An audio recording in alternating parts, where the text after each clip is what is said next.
రాష్ట్ర పిసిసి అధ్యక్షుడు రథసారి పెద్దలు మహేష్ కుమార్ గారు కాంగ్రెస్ రావడం జరిగింది. దాంట్లో భాగంగా నూతనంగా ఎన్నుకున్న సర్పంచులు, వివిధ గ్రామాల నుంచి వచ్చిన ఉప సర్పంచులు, మరి పత్రికా సోదరులకు, మరి వేదిక ఉన్న పెద్దలందరికీ పేరు పేరు నమస్కారం తెలుపుకుంటూ వారు ఈరోజు మీ గురించి ప్రెస్ మీట్లో పాల్గొనే అవకాశం జరపడం జరిగింది.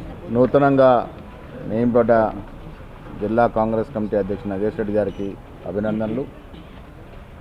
వారితో పాటు ఈ సమావేశంలో గడు గంగాధర్ గారు, మానాల్ మోహన్ రెడ్డి గారు, శేఖర్ గారు, నాగేష్, రాంభూపాల్ గారు, సాయిబాబా, ఎన్ఎస్వి అధ్యక్షుడు అందరూ సమక్షంలో మీతో మాట్లాడడానికి ఇవాళ చాలా సావిత్రిబాయి పూలే గారి విగ్రహావిష్కరణ నిజామాబాద్ జిల్లాలో చేయడం జరిగింది. మహనీయురాలు దాదాపు 200 ఏళ్ళు ముందు 1831 సంవత్సరంలో జన్మించినటువంటి సావిత్రిబాయి పూలే గారు ఆనాడు మహిళలు చదువుకోవడం నేరం అనుకున్నటువంటి సందర్భంలో అక్కడటువంటి వ్యవస్థల్ని, బలమైనటువంటి పటిష్టమైనటువంటి వ్యవస్థల్ని వ్యతిరేకించి సావిత్రిబాయి పూలే గారు, జ్యోతిబా పూలే గారు ఆనాడు మహిళల కోసం స్కూళ్ళు తెరవడమే కాకుండా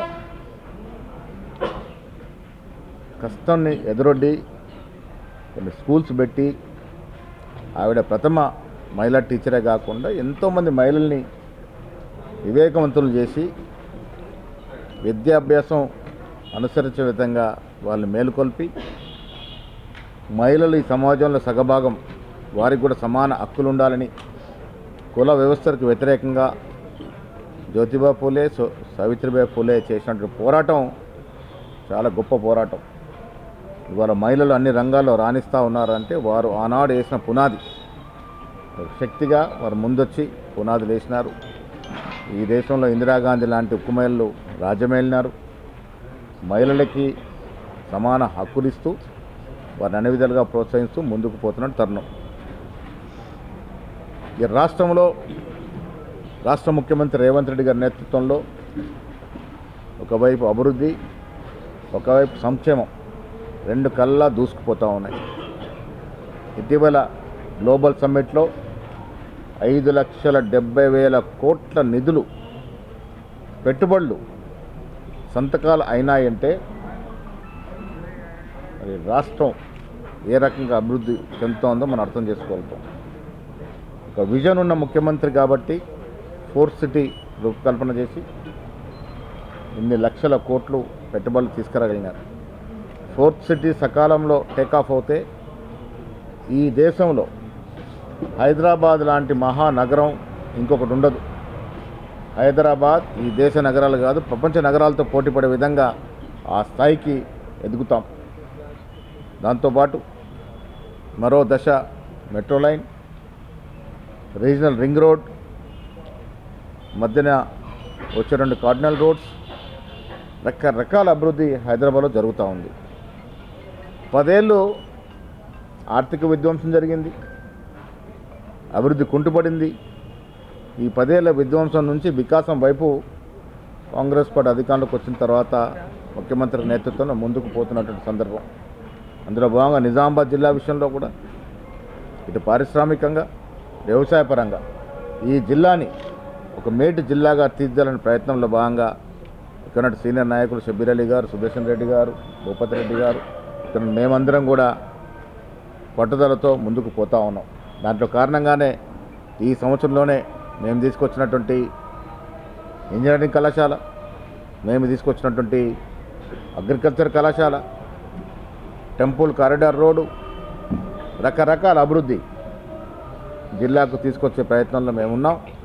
జిల్లాని ఒక ఎడ్యుకేషన్ హబ్గా, వ్యవసాయపరంగా ఆధారితమైనటువంటి నిజామాబాద్ జిల్లా క్రమేణా నిజాం సాగర్ సెల్ట్ రావడం, పోచంపాడు మన దగ్గర నుండి మన పార్క్ ఎక్కలేకపోవడం, షుగర్ ఫ్యాక్టరీలు కూడా తగ్గిపోవడం, క్రమేణా తగ్గుతున్న తరుణంలో మా దృష్టి అంతా కూడా ఈ జిల్లాని పారిశ్రామికంగా, వ్యవసాయపరంగా ముందుకు తీసుకెళ్లాలనే తపనతో ఇక్కడ సీనియర్ నాయకులంతా కూడా పనిచేస్తూ ఉన్నాం. ముఖ్యమంత్రిగా దానికి సానుకూలంగా స్పందిస్తూ ఉన్నారు. త్వరలో నిజామాబాద్ పట్టణానికి మరొక ఇంటిగ్రేటెడ్ కళాశాల, అదేవిధంగా బాలకొండ నియోజకవర్గంలో నా గ్రామంలో నేను ల్యాండ్ ఇచ్చాను, అక్కడ ఒక ఇంటిగ్రేటెడ్ కళాశాల, ఈ రెండు కూడా ఏర్పాటు చేసే దశగా ప్రయత్నం జరుగుతూ ఉంది. వ్యవసాయ పరంగా ఆధారితం జిల్లా కాబట్టే ఇక్కడ వ్యవసాయ కళాశాల తీసుకొచ్చాం. ఇంకా దాంట్లో సంబంధించి అగ్రికల్చర్ పాలిటెక్నిక్ కోర్సులు కూడా ఇక్కడ నెలకొల్పే ప్రయత్నం చేస్తాం. అగ్రికల్చర్ పరంగా ఏ అవకాశం ఉన్నా ఈ జిల్లాకి తీసుకురావడానికి సిద్ధం. ముఖ్యమంత్రి కూడా సిద్ధంగా ఉన్నారు. ఈ జిల్లాని అన్ని రకాలుగా అభివృద్ధి చేయాలన్నదే మా తపన. రాజకీయంగా జిల్లా ప్రజలందరూ కూడా ధన్యవాదం. ఇలా రాష్ట్రం మొత్తంలోనే అత్యధిక సర్పంచులు కాంగ్రెస్ సర్పంచులు నిజామాబాద్ జిల్లాలో ఎన్నుకోబడ్డారు. ఇలా నిజామాబాద్ జిల్లా సర్పంచ్ ఎన్నికల్లో కాంగ్రెస్ పార్టీ తరఫున గెలిచినటువంటి సంఖ్య మొదటి స్థానంలో ఉన్నాం. దానికి తోడు ఇవాళ లెక్కలు తీస్తే దాదాపు 85% పైగా సర్పంచ్ ఎన్నికల్లో ఎస్సీ, ఎస్టీ, బీసీ, మైనార్టీలు ఎన్నుకున్నారు. మా తపన సక్సెస్ అయింది. మేము 42% రిజర్వేషన్ ఎన్నికల్లో పోవాలనుకున్నాం. కొన్ని కారణాల వల్ల పోలేకపోయాం. అయినప్పటికీ కూడా ఇవాళ 85% పైగా ఎస్సీ, ఎస్టీ, బీసీ, మైనార్టీ గెలిచినారంటే ఆ బీసీలో వస్తున్నట్టు చైతన్యం, పార్టీకి పరంగా మేము ఇస్తున్నట్టు ప్రోత్సాహం కూడా దీనికి తోడైందనే మాట కూడా ఈ సందర్భంగా నేను మనవి చేస్తూ ఉన్నాను.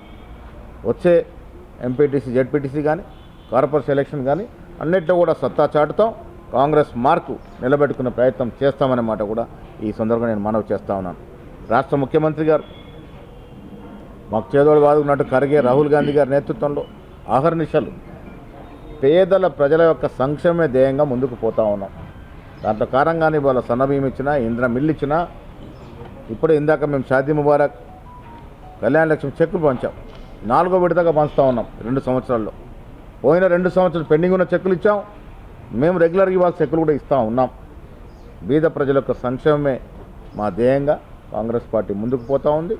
మున్ముందు నిజామాబాద్ జిల్లా కాంగ్రెస్ పార్టీని మరింత పరిశ్రమపరుచుకొని వచ్చే ఎన్నికల నాటికి ఈ జిల్లాలో ఉన్నటువంటి 5 సీట్లు, ఉమ్మడి జిల్లాలో ఉన్నటువంటి 9 సీట్లు గెలుచుకునే ప్రయత్నం చేస్తాం. పరివిలో ఉంది. ఇప్పుడు అది స్పీకర్ గారు నిర్ణయం తీసుకోవాలి. ఎమ్మెల్యేల యొక్క విషయంలో ఏ నిర్ణయం తీసుకున్నా స్పీకర్ గారు తీసుకున్న నిర్ణయం ఫైనల్. వారు కాంగ్రెస్ పార్టీకి మద్దతునిస్తూ వస్తూ ఉన్నారు. టెక్నికల్గా వాళ్ళు టీఆర్ఎస్లో అని చెప్తా ఉన్నారు. టీఆర్ఎస్ నుంచి కాంగ్రెస్ పార్టీకి చేరినట్టు ఆధారాలు సహేతుకంగా లేవని స్పీకర్ గారు నిర్ణయం ఇచ్చినారు. స్పీకర్ గారి నిర్ణయాన్ని మన ఎవరు కూడా ప్రశ్నించడం లేదు.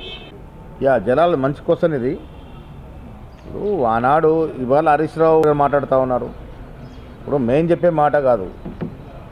నేను ఎప్పుడో బెజరే శ్రీరామ్, ఆయన బీజేపీతో అలయన్స్ ఉండొచ్చు, కానీ ఒక నీటి విషయంలో నిష్ణార్థుడు. వారితో ನಮ್ಮ గోవర్ధన్ గారు నీటి విషయంలో నిష్ణార్థుడు. వాళ్ళు చెప్పిన లెక్కల ప్రకారం కేసీఆర్, హరీష్ రావు గారి యొక్క ఒక రకంగా చెప్పాలంటే ఉదాసీనత వల్ల, ఆనాడు సరైన రీతిలో వారు మన వాటా గురించి అడ్వకేట్ చేయకపోవడం వల్ల, పోరాటం చేయకపోవడం వల్ల 300 టీఎంసీకి సంతకం చేసినారు. మనకు రావాల్సిన వాటా కుదించబడింది. ఎవరి హాయంలో కుదించబడింది? ఎవరు సంతకాలు పెట్టారు? ఇది ఇవాళ మాట్లాడుతున్న కేసీఆర్, హరీష్ రావు జవాబు చెప్పాలి కదా. ఇది ఓనే 10 ఏళ్ళలో జరిగినటువంటి సంతకాల వల్లనే మనకు రావాల్సిన వాటా రాకుండా పోయింది. తద్వారా మనకు రాష్ట్రానికి నష్టం జరిగింది. దానికి వాళ్ళ జవాబు చెప్పకుండా ఇంకేదో మాట్లాడే ప్రయత్నం చేస్తూ ఉన్నారు. ఈవెన్ బనకచర్ల విషయంలో కూడా వారి ఉదాసీన వల్లనే ఆడ జీవోలు ఇష్యూ అయినాయి.